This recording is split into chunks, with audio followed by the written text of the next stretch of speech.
Tá ligado, sim. Boa noite a todos.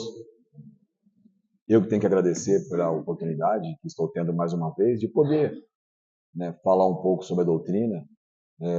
Isso é muito importante, principalmente para mim, porque todo tema que a gente escolhe ou é proposto, nada acontece por acaso, é para a gente fazer uma reflexão, né?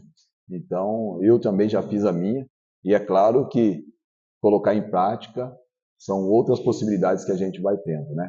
Mas, até vindo para cá e conversando com a minha esposa, nós estávamos falando sobre o mundo que está acontecendo, né? E realmente, se a gente for parar para analisar um pouco e refletir, se a gente não fosse espírita e realmente não acreditasse que existe alguém no leme da Terra controlando essa embarcação, né? Que é a vida, eu acho que nós entraríamos em desespero, né? Pelo tudo que a gente está vendo que está ocorrendo no mundo, as catástrofes naturais, guerras, né, xenofobia, problemas assim morais de todas as ordens, né? A gente estava falando até das crianças também, em relação aos alunos, né? A ansiedade que está gerando esse mundo da tecnologia, né? Então, se a gente for parar para pensar, a gente desistiria até de viver, né? Mas uma coisa que eu me questiono, agora uma coisa minha, eu falo, peraí, mas nós somos espíritas, somos cristãos, né? Antes de ser espírita, nós somos cristãos. E Jesus é o nosso governador. Então seria uma coisa absurda a gente pensar que Jesus, né, que é o co-criador do nosso planeta, né, aquele que já tem essa condição de ajudar a cuidar de um mundo, ele faria algo para ser destruído. Não tem sentido, né? Então nós espíritas, cristãos, nós temos o dever, até a obrigação, de acalmar as pessoas.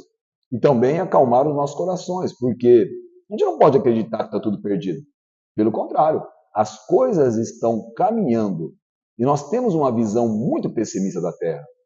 Então, muitas vezes nós somos saudosistas, né? Então as pessoas falam assim: na minha época era melhor, né? Há um tempo atrás era melhor.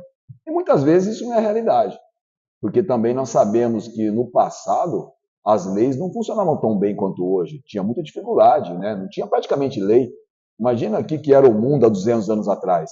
As leis eram inexistentes, as pessoas poderiam cometer qualquer crimes bárbaros e não seria punido, nem tinha justiça para todos.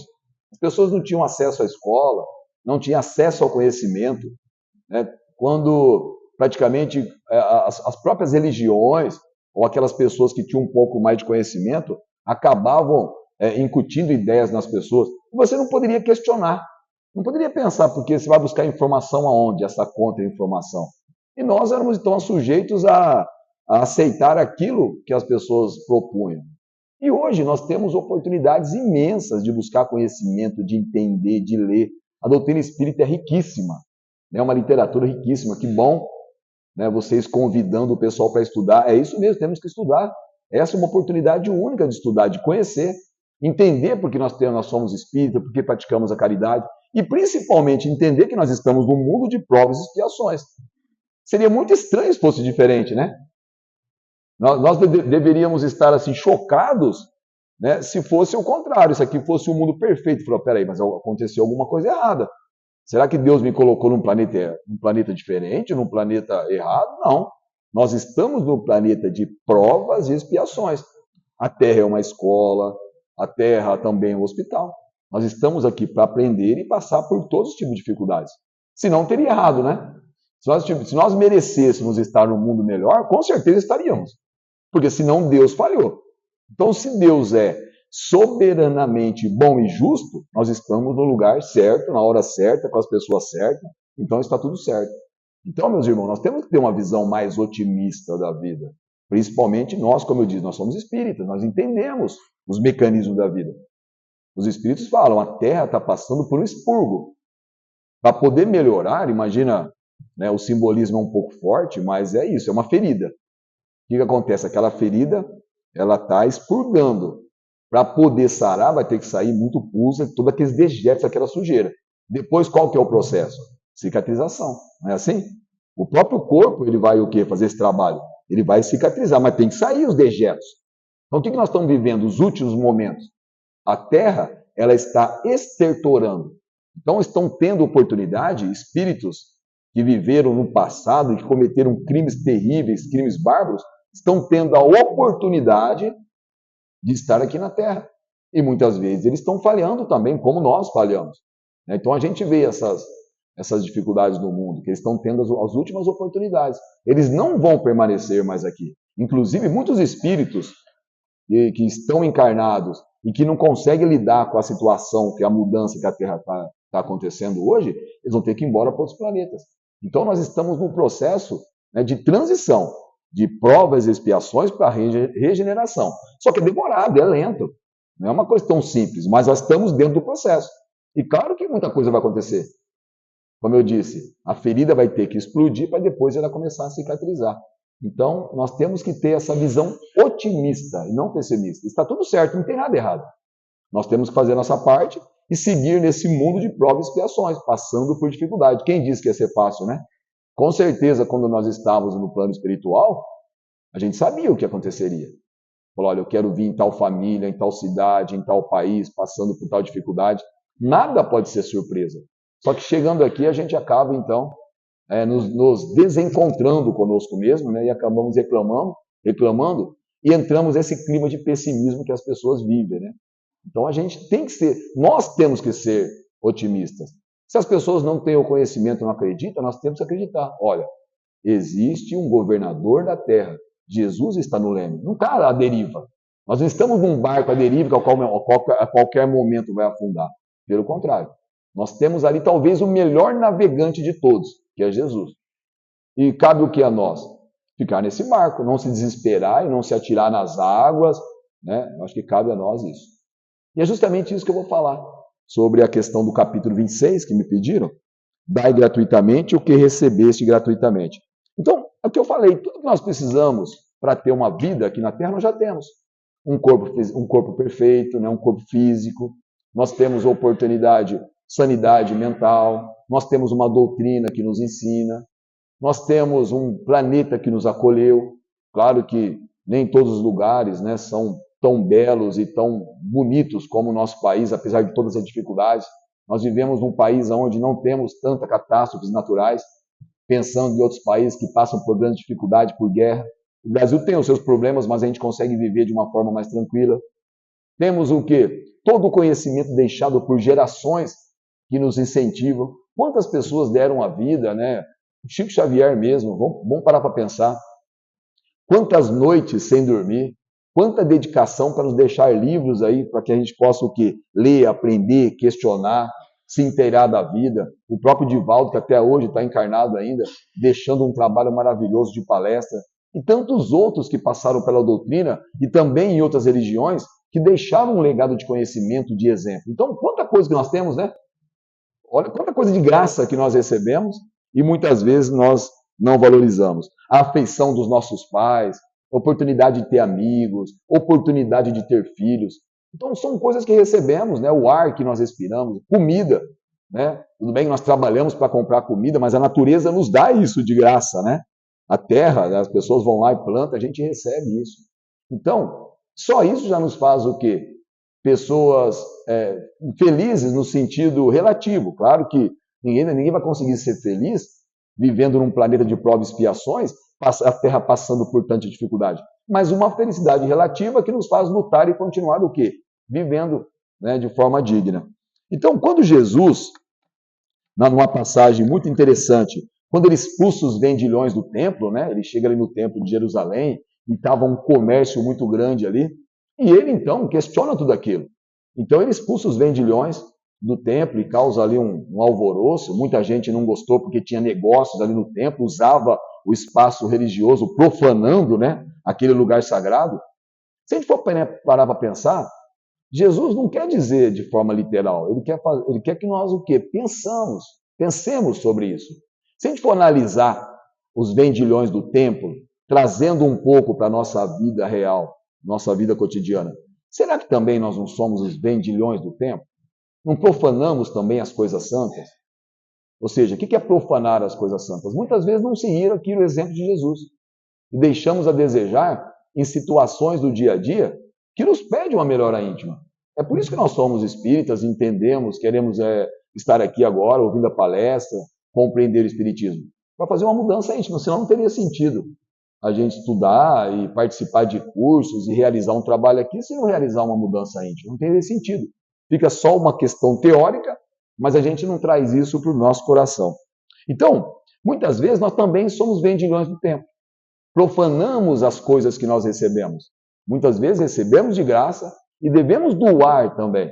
Já que nós recebemos o amor de Deus, o mínimo que a gente tem que fazer, já que a gente não consegue amar toda a humanidade, a gente tem essa dificuldade, nem a família, né? A gente não consegue nem os próprios familiares a gente consegue amar, porque a gente sabe que na família também tem muitas dificuldades, mas que possamos pelo menos respeitar, compreender, aceitar as pessoas como elas são.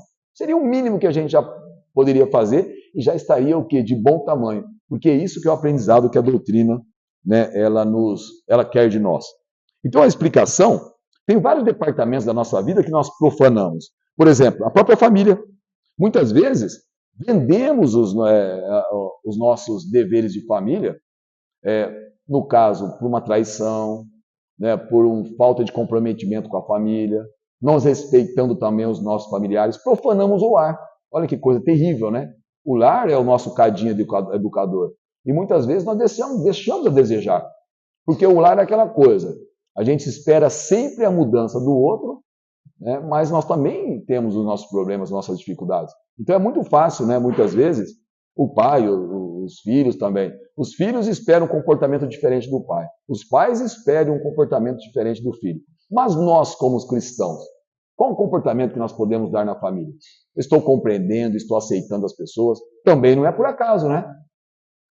Nós trabalhamos com a mocidade e nós falamos muitas vezes, o jovem às vezes questiona, mas tipo, eu não pedi para nascer. Não, a gente pediu sim, muitas vezes implorou para que pudéssemos ter uma família, e aí a gente vem naquela família do nosso merecimento e muitas vezes nós profanamos o lar. Não fazemos a nossa parte, ou como pai, ou como filho, né, ou como irmãos, né, dependendo ali as situações que nós nos colocamos. Então, o que é profanar o lar? É não seguir religiosamente, de forma cristã, o convívio com as pessoas da nossa família. Eu, como pai também, os pais também não são perfeitos, pelo contrário, também erramos. A diferença nossa e dos nossos filhos é que nós já passamos pelas experiências da vida, erramos também, não quer dizer que aprendemos, muitas vezes nós erramos, e a gente tenta falar isso para os nossos filhos que estão passando pelas mesmas experiências. Só que também muitas vezes não é só a questão de palavras, mas tem que ser principalmente em ações. Então nós profanamos o nosso lar a partir do momento que nós não educamos como deveríamos. É claro que nós não temos responsabilidade total. Tem um espírito, o Ivan de Albuquerque, que ele trabalha com a juventude, ele fala, o relacionamento de pai com filho é 50%. 50% depende dos pais e 50% depende dos filhos. A gente não pode mudar ninguém. Ninguém muda ninguém. Não existe isso. A criança que está ali, que são nossos filhos, são um espírito também que vem passando pelas encarnações como nós. Nós não podemos mudar ninguém, mas nós podemos dar o exemplo. E aí sim, de acordo com o exemplo, ele vai o quê? Nos seguir. Só palavras também não adianta. Então nós também profanamos o nosso lar quando negligenciamos o nosso papel, ou seja, como pai, ou seja, como filho, ou seja, como irmãos, deixamos a desejar também na questão do laço lar. Outro problema também, profanamos também a nossa vida no trabalho. Muitas vezes temos oportunidade de servir através do trabalho. O trabalho, claro que a remuneração é importante, não tem dúvida disso. A gente trabalha para poder pagar as contas, ganhar dinheiro, sem dúvida, mas a gente pode fazer um pouco mais. Muitas vezes ficamos só nesse processo de o trabalho pela remuneração. Quando, imagina só, o trabalho nos dá a oportunidade de convivência. É o momento que você vai ter de servir o teu irmão, servir a pessoa, mesmo ganhando alguma coisa. Você pode fazer algo a mais.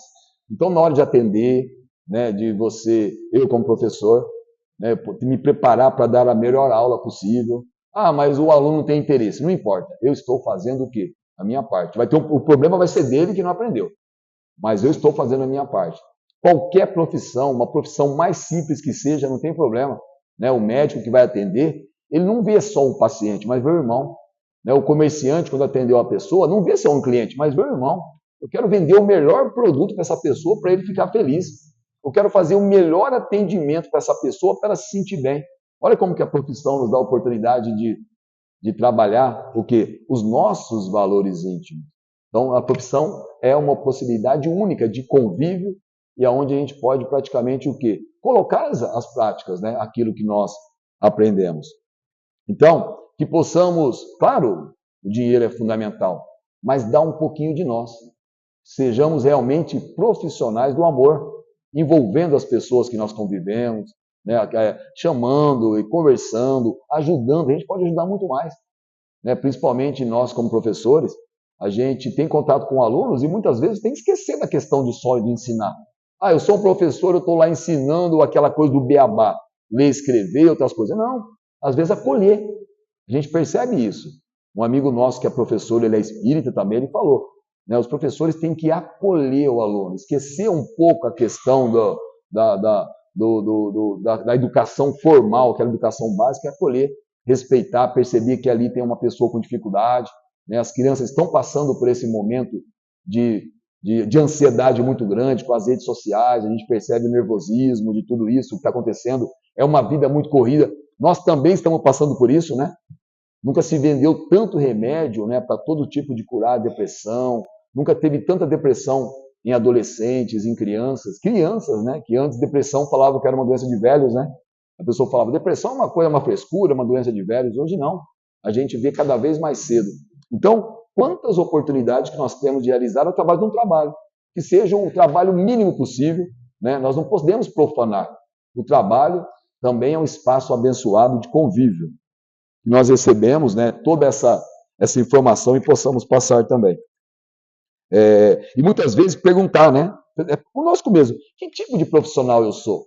Eu sou aquele cara agregador ou sou aquele cara que desagrega, né, que não consegue conviver? É uma oportunidade única. E é no trabalho também que nós vamos ter oportunidade de testar a nossa paciência, não é? O nosso conhecimento, de não julgar. É ali que vai ser o momento para a gente refletir sobre o que nós estamos fazendo. Então, perguntar, né? Que tipo de profissional que eu sou? Qual que é a identidade que eu deixei? Esse dia de trabalho, o que eu deixei para as pessoas? Será que eu fui um cara camarada? Ou eu só cobrei? Se eu fui um chefe, eu fui rigoroso demais? Se eu fui um subordinado, será que eu também não fui omisso em alguma coisa? A gente tem que pensar, perceber a posição que nós estamos e também tentar mudar. Também comercializamos nossa vida na religião, né? Hoje a religião, infelizmente, virou negócio, né? As pessoas adentram os espaços religiosos em busca de alguma coisa. É a famosa barganha, né? O pessoal usava muito esse termo, barganhar, né? É a famosa troca. Então eu vou no culto, eu vou no centro, né? Eu vou lá na igreja, na missa, mas eu quero algo em troca. É uma forma de comprar Deus. Não é assim que funciona. Deus nos conhece muito bem. Não é troca, barganha, mas é o quê? Quando a gente vai se sentir melhor e ficar mais tranquilo na vida? Quando a gente, em sã consciência, começar a usar os conhecimentos de Jesus. Não quer dizer ser como Jesus, mas usar os seus conhecimentos. Compreensão, paciência, acolhimento, né? Não julgamento. É isso. A religião tem essa função. O que significa a palavra religião? Vem de religare. Ligar o homem com o Criador. Então a religião tem esse princípio. E muitas vezes, quando a gente adentra o próprio centro espírita, vamos falar como nós, como espíritas, muitas vezes nós queremos ser louvados e esquecemos que nós estamos aqui para servir, né? Jesus, que era o mestre, ele veio servir, ele falou, eu não vim para ser servido, eu vim para servir. E nós não queremos ser os discípulos, nós queremos ser os mestres. Né? Muitas vezes queremos ser o mestre. Então, muitas vezes adentramos o centro espírita e complicamos, né?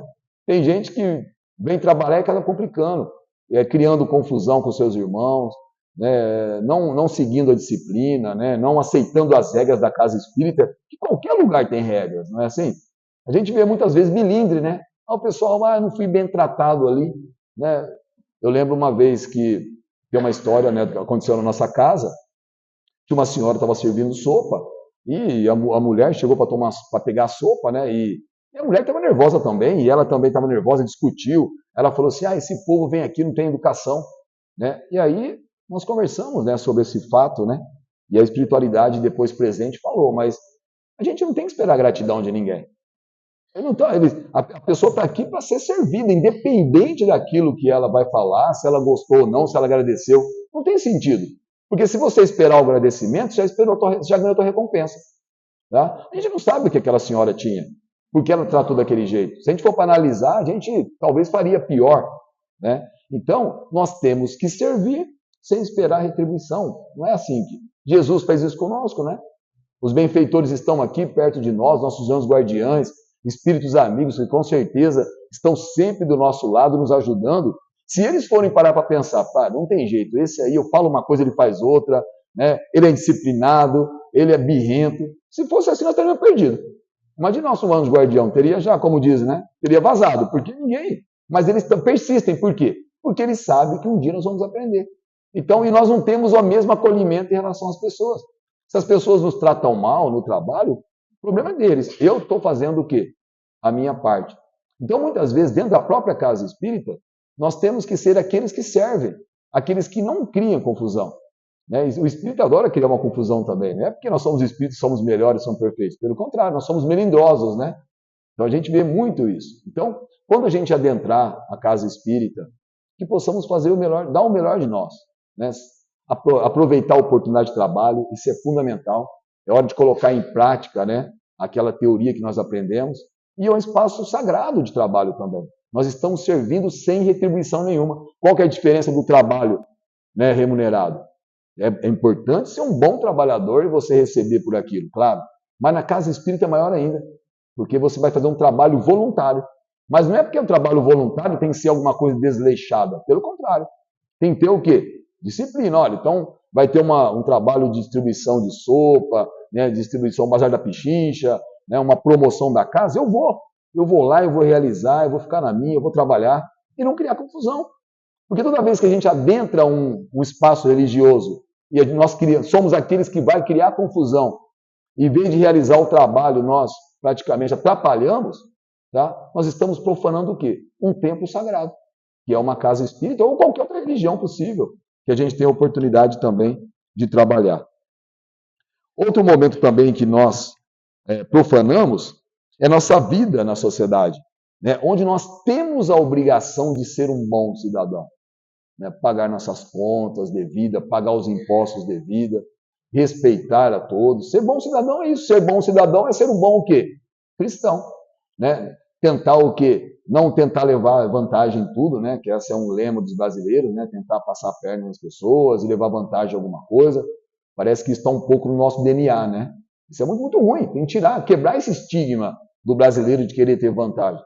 Ser um bom cidadão é ser uma pessoa honesta, ser ético, porque é muito fácil exigir a ética, né, a honestidade. Então a gente vê as pessoas questionarem: ah, mas nesse mundo ninguém é honesto, as pessoas não têm ética.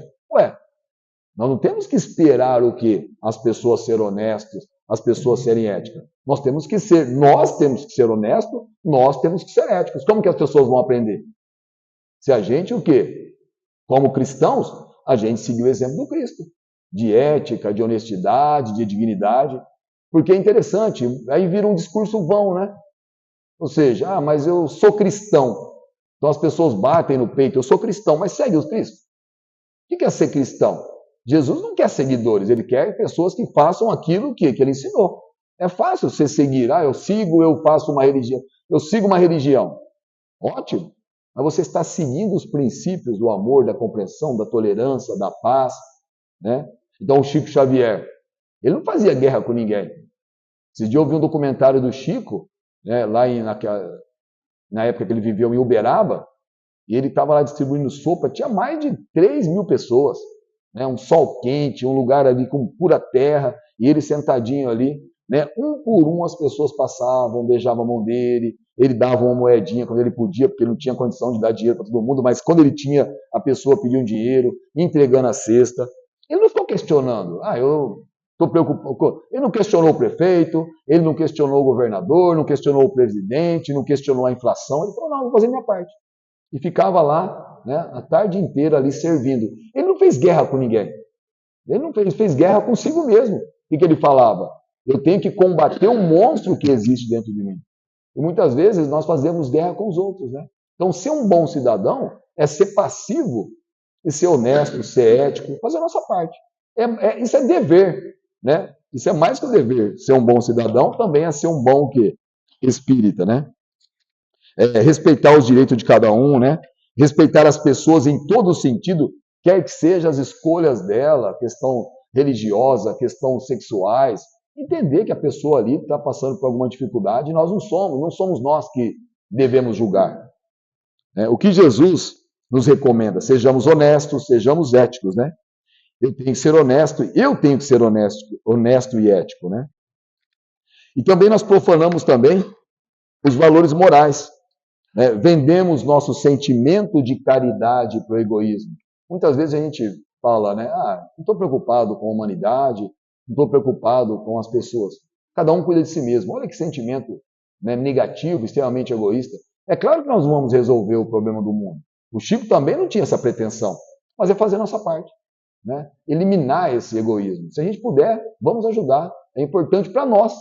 Toda vez que a gente se coloca à disposição de alguém, quem está recebendo? Nós mesmos. Né? Usar o nosso tempo a nosso favor. Nós temos um trabalho lá em Jales, nós somos em 50 pessoas, 50 a 60 pessoas para visitar. Chama Samaritanos. E nós visitamos pessoas acamadas. Pessoas que não podem ir ao centro, estão passando por uma dificuldade, né? E dificuldade para caminhar, ou doenças terminais, vários problemas mentais. E são 20 assistidos que nós visitamos. E nós fazemos todo sábado um rodízio, né? Cada 3, 4 pessoas visita uma família. Esse é um trabalho, para mim, dos mais interessantes que eu faço. Porque a partir do momento que eu vou doar o meu tempo, né? E para poder levar um pouco de consolo para essas pessoas, né? A leitura do Evangelho é só isso. Nada mais. A gente adentra a casa das pessoas, eles esperam todo sábado às 2h30, né? 14h30. A visita é 10, 15 minutos, não pode passar disso. A gente adentra a casa deles, eles nos recebem e a gente vai ler o Evangelho, faz um comentário, lê uma mensagem, né? Se tiver alguma ajuda material também, se a gente não é objetivo, mas a gente acaba ajudando, a pessoa pede um leite, pede um arroz, um remédio, a gente acaba ajudando também, né? Mas o que eu aprendi com isso? Eu achava que eu estava levando alguma coisa, mas na verdade eu estava recebendo. A partir do momento que aquelas pessoas abriam as suas casas, né, para que pudéssemos o quê? Participar de alguns minutos da sua vida, é uma lição assim absurda. Né? Pessoas que estão na cama por muito tempo, você chega e dá um sorriso, né? Não tem aquela penúria, aquela lástima. Alguns têm, alguns reclamam, mas a maioria, as pessoas ali estão entendendo porque estão passando aquilo. E muitas vezes, olha só, né, nas reuniões mediúnicas, né, quando a gente vai receber alguns espíritos ali, esses espíritos que passaram pelo samaritano, né, as pessoas que estavam encarnadas desencarnaram, vêm agradecer. Falou assim, olha, eu não via a hora de vocês chegarem. Aquilo era um momento ímpar para mim. Eu esperava vocês ali com muita vontade, porque eu via alguma coisa e me ajudava. Então, olha só. Então, muitas vezes a gente sempre acha que vai levar o consolo e a gente acaba recebendo. Né? Toda vez que eu estou de mal com a vida, né, que eu estou revoltado por alguma situação, né, e estou nervoso, eu falo, não, né, olha só, aquelas pessoas, que exemplo que elas nos dão. Pessoas que estão passando por uma dificuldade muito maior que a minha e estão levando a vida com maior dignidade. Então, olha a oportunidade que nós temos de realizar um trabalho que isso não custa nada, é o tempo. Né, dedicar ali 1 hora. Né, o samaritano começa às 2h30 e termina às 4h. Né, 1h30 ali praticamente. E quando você chega em casa, você chega realizado, porque fala, não, agora eu fiz alguma coisa para mim mesmo, tá? Do meu coração. Então, temos que também aproveitar o nosso tempo e não profanar o nosso tempo, que é uma coisa muito muito sagrada. Nós nos vendemos também por orgulho, né? Perdemos a nossa humildade. Muitas vezes queremos ser o que nós somos, o que não deveríamos ser, né? A gente vê hoje uma sociedade extremamente orgulhosa, as pessoas, né, praticamente não têm mais paciência. Qualquer ofensa, né, já pode acontecer uma morte, acontecer uma briga. Então nós temos que treinar a paciência, né, e também rebaixar o nosso orgulho, que é uma coisa terrível, que nos faz também aí pessoas com dificuldades. Nos vendemos também para o ódio, né? Hoje está comprovado pela ciência, a pessoa que tem ódio pode gerar um problema sério, físico. A ciência já comprovou isso. Então, quando a gente tem uma mágoa, um rancor, a gente fica pensando, não consegue dormir, tem que tomar remédio, passa mal, vai comer, passa mal, dá gastrite. Olha só. Jesus também é um médico, né? O médico das almas. Quando ele falava para perdoar, não era palavra vã assim, jogada aos ventos. Não. Quando ele fala para perdoar, esqueça a ofensa, para você sentir melhor, para aceitar a vida e não ficar remoendo, que aquilo vai causando um mal-estar terrível. A gente fica pensando, né? A gente traz ali as pessoas ao nosso lado, não consegue nem dormir, porque você fica pensando naquela coisa da vingança, do ódio, quando é muito mais fácil perdoar, muito mais simples, né? Se a gente for pensar. A Joana de Ângeles, né? O espírito que escreve livros através do Divaldo, ela fala isso, que a gente tem que pairar acima do nosso agressor. Então, quando alguém te comete uma ofensa, você não pode agasalhar naquilo no coração. É um efeito bumerangue. Quando você joga o bumerangue, o que acontece? Ele vai voltar para você. Então, a pessoa jogou uma ofensa, né, falou algum impropério para você, e você agasalhou naquele coração, agora o problema é seu também. E aquilo pode demorar o quê? Tempo ou anos para você tirar aquela mágoa. Então, a gente não deve agasalhar nenhuma ofensa. Porque se a gente agasalhar a ofensa, aí vem também o orgulho, né? E quem de nós não pode ser ofendido, né? Jesus, que era o mestre dos mestres, foi ofendido, né? Bateram na cara dele, colocaram uma cruz, né? Jogavam água nele, chicoteavam. Imagina nós que ainda estamos aí no processo de aprendizagem. Né? Então, e aqueles que seguiram Jesus também sofreram impropérios terríveis, né? Que buscavam ali um conforto, né? A Madre Teresa de Calcutá, ela foi pedir uma vez, né, um alimento para uma pessoa, estendeu a mão, né, pedir dinheiro, e a pessoa cuspiu na mão dela. Ela falou assim, olha, isso eu aceito para mim, mas você pode ajudar os meus pobres? Ou seja, eu sou imperfeito, você pode cuspir, não ligo, mas você pode ajudar agora os meus pobres? Esqueça de mim, eu quero uma ajuda. Então, isso é o verdadeiro sentido, né, da caridade, do amor, da renúncia e da humildade. Então, temos que eliminar os vícios morais. E também os vícios físicos, né? Muitas vezes temos o corpo que nós recebemos e vamos destruir. Né? A má alimentação, né? O cigarro, as drogas, o álcool. Profanamos também um templo sagrado, que é o nosso corpo, que é um templo que nós temos o que preservar. A gente sabe da dificuldade que nós temos hoje, né? Da questão da alimentação, tudo é fácil, né? Tudo é fácil e praticamente tudo é cheio de caloria, né? Então eu converso muito com os alunos, né? Então, pessoal, esses dias eu vi um vídeo que eu achei muito interessante. Nos anos 70, no Rio de Janeiro, né? Então você vê ali mostrando o metrô. Então você vê ali fisicamente como que as pessoas eram diferentes ali. Mas aí, o que era a comida do brasileiro? Arroz e feijão. As pessoas comiam arroz e feijão, pasmem, né? E hoje a gente vê essas facilidades que nós temos de fast food, todos esses problemas, como isso vai, de uma certa forma, mudando a nossa alimentação, né? Então a gente tem que pensar também nessa questão de preservar o nosso corpo. Né? Nós temos aí uma quantidade de tempo para viver e depende da gente também manter. É difícil, né, nessas condições, nós temos que fazer também a nossa parte, principalmente excluindo, né, dos vícios que vão causar aí esses males, né, profanando também esse templo sagrado. Então, toda vez que nós pararmos para pensar nos vendilhões do templo, que possamos também pensar na nossa vida. Será que também que eu não estou profanando também as coisas sagradas que eu recebi? Aquilo que eu recebi de graça, será que não está muito caro para mim? Né? A família, será que eu estou sendo um bom cidadão? Né? Como é que está a minha relação ali com o meu próximo na casa religiosa, na casa espírita? Né? Como é que está a minha questão com os vícios? Né? Será que eu sou uma pessoa humilde? Será que eu odeio? Então, toda vez que nós questionarmos isso, a gente tem que parar para pensar e responder, né? O que tem me estressado? O que tem me colocado em situações muitas vezes difíceis? Né? Aquilo que mais pega, o que eu tenho que resolver comigo? Né? Fazer essa autoanálise é fundamental. Né? Entender o que é a maior dificuldade que eu tenho e começar aos poucos tentar sanar. Não vai ser fácil, mas a identificação já é muito importante e nos dá essa possibilidade, né? Então, será que eu sou ambicioso, eu sou orgulhoso, eu sou egoísta? Será que eu não consigo perdoar? Então, nós temos que questionar. A Joana fala isso. Nós temos que questionar os nossos sentimentos para poder entender. E aí que nós vamos mudar. Então, para finalizar, tem uma história do mendigo e a pedra. Então, a história fala o seguinte. Havia certa vez um mendigo que passava o dia sentado numa pedra na beira de uma estrada, pedindo esmola. Por isso, aquela pedra era chamada Pedra do Mendigo. Um dia, o dono daquelas terras precisou da pedra para uma construção e mandou que ela fosse transportada. Os empregados vieram com o trator, porque a pedra era grande e pesada. Ao rolarem a pedra, tiveram uma surpresa. Embaixo dela havia um tesouro, uma caixa de bronze cheia de ouro, prata e pedras preciosas. Então, se a gente for pensar, o que é o tesouro? Nossa vida. Nós temos um grande tesouro, que é a nossa vida. Mais uma oportunidade que nós temos de reencarnar.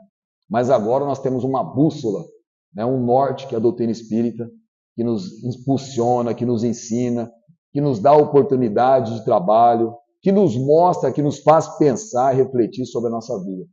Então, muitas vezes a gente fica mendigando coisas, né? Quando nós temos o maior tesouro, que é uma doutrina que nos faz pensar e refletir. Então, que não possa ser nós, aqueles que ficam sentados, né? Esperando ali alguma coisa, mas no fundo você tem um grande tesouro. O que é o tesouro? São muitas vezes aquilo que tudo que eu falei, tá? As dificuldades da vida.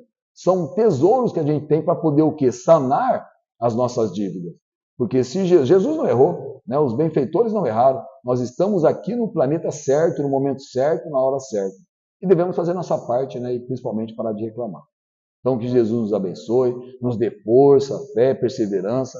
Né? Não estou dizendo que é fácil. Eu também estou no processo também de aperfeiçoamento, como todos nós. Mas eu agradeço muito por ter uma doutrina que me direciona e que me mostra o caminho mais correto. Que assim seja.